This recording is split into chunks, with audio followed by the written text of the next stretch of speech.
Di sebuah desa pertanian, terdapat kebun jagung yang luas dan dikelola dengan baik oleh seorang petani bernama Pak Tony.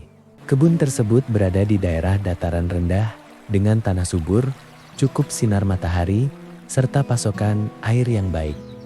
Kondisi lingkungan ini sangat mendukung pertumbuhan tanaman jagung sebagai produsen dalam ekosistem kebun. Tanaman jagung tumbuh hijau dan sehat. Daunnya lebar, batangnya kokoh, dan tongkol mulai terbentuk. Jika kondisi ini terus terjaga, maka hasil panen diperkirakan sangat baik dan berhasil. Namun, pada pertengahan musim panen, terjadi perubahan yang mengganggu keseimbangan kebun. Suatu pagi, Pak Tony menemukan beberapa batang jagung patah, akar rusak, dan biji jagung yang hilang. Setelah diamati lebih lanjut, ditemukan jejak gigitan kecil dan lubang-lubang di sekitar tanaman. Pak Tony mulai menyadari, ternyata kebun tersebut mulai diserang oleh hama tikus sawah. Tikus merupakan hewan pengerat yang termasuk konsumen tingkat 1. Karena tikus memakan bagian tumbuhan seperti biji, batang muda, dan akar tanaman. Dalam jumlah sedikit, keberadaan tikus masih menjadi bagian normal dalam rantai makanan. Namun, jika populasinya meningkat drastis, tikus dapat berubah menjadi hama yang merugikan.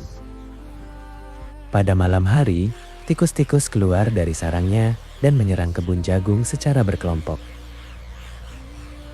Mereka memakan tongkol jagung muda, merusak batang, dan menggali tanah di sekitar akar tanaman. Akibatnya, tanaman menjadi layu, roboh, bahkan mati sebelum masa panen tiba. Pak Tony heran mengapa jumlah tikus meningkat sangat cepat. Akhirnya dia pergi ke suatu tempat. Ia menemui guru biologi dari sekolah setempat untuk meminta bantuan, dan ia menceritakan semua yang terjadi. Setelah melakukan pengamatan, guru tersebut menjelaskan bahwa di kebun sedang terjadi ketidakseimbangan ekosistem. Lalu guru biologi menjelaskan, secara ilmiah, peningkatan populasi tikus dapat terjadi karena beberapa faktor, Pak. Berkurangnya predator alami seperti burung hantu, ular sawah, elang kecil, dan kucing liar merupakan predator tikus. Namun di daerah tersebut banyak pohon ditebang sehingga burung hantu kehilangan tempat bersarang. Selain itu, ular sering diburu karena dianggap berbahaya, padahal ular bisa membantu menghilangkan hama tikus. Kebun jagung milik Pak Tony menyediakan sumber makanan besar bagi tikus. Dengan banyaknya biji jagung, membuat tikus mudah bertahan hidup dan berkembang biak. Tikus memiliki siklus reproduksi yang cepat, Pak, dan bisa dalam waktu singkat. Satu pasang tikus dapat menghasilkan banyak keturunan. Adanya semak liar, tumpukan kayu, dan saluran air yang kotor menjadi tempat persembunyian tikus.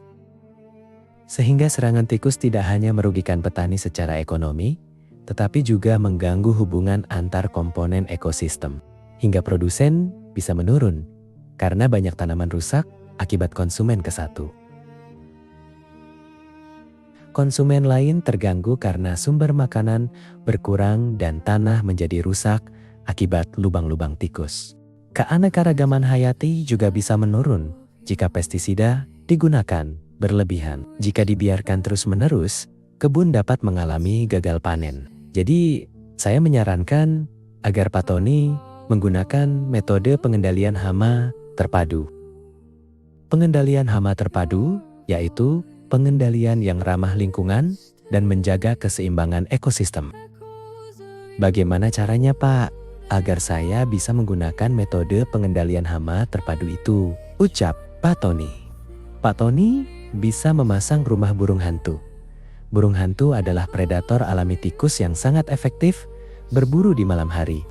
Pak Tony juga harus membersihkan semak dan rumput liar. Karena itu, tempat persembunyian tikus dan tumpukan sampah juga harus dibersihkan agar tikus kehilangan tempat berlindung. menjaga keberadaan predator alami seperti ular sawah dan burung pemangsa agar tidak diburu lagi. Bisa juga dengan perangkap mekanis, tikus ditangkap dengan perangkap tanpa mencemari lingkungan.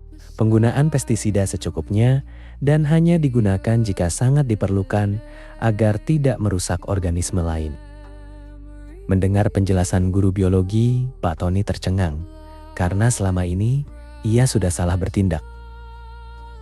Seperti itulah Pak penjelasan mengenai keluhan Bapak untuk menangani hama tikus, ucap guru biologi.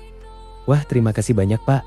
Dengan semua penjelasan Bapak yang sangat jelas, saya akan lakukan semuanya, ucap Pak Tony. Pak Tony pun berpamitan kepada guru biologi itu dan pulang ke rumah, ia mulai melihat kebun jagung yang hampir rusak.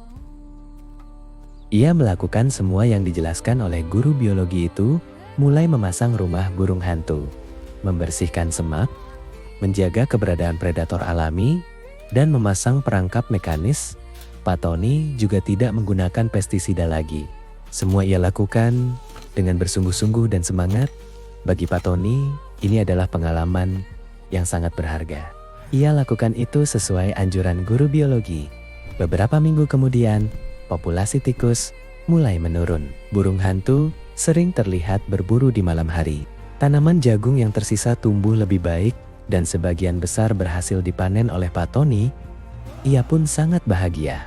Pak Tony menyadari bahwa menjaga ekosistem jauh lebih penting daripada hanya membasmi hama secara cepat.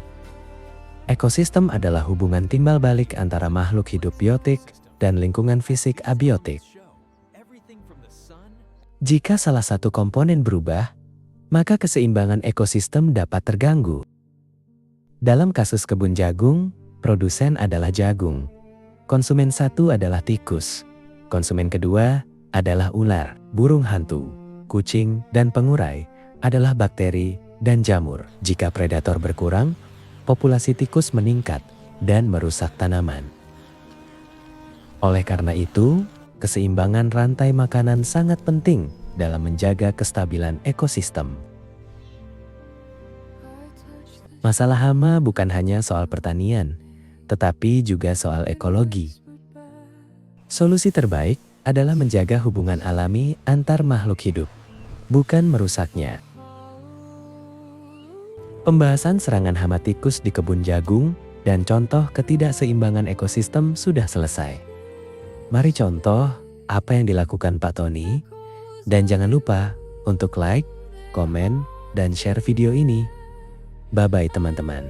Selalu datang dan intip channel ini ya, karena masih banyak lagi cerita seru dan menarik lainnya. See you the next video.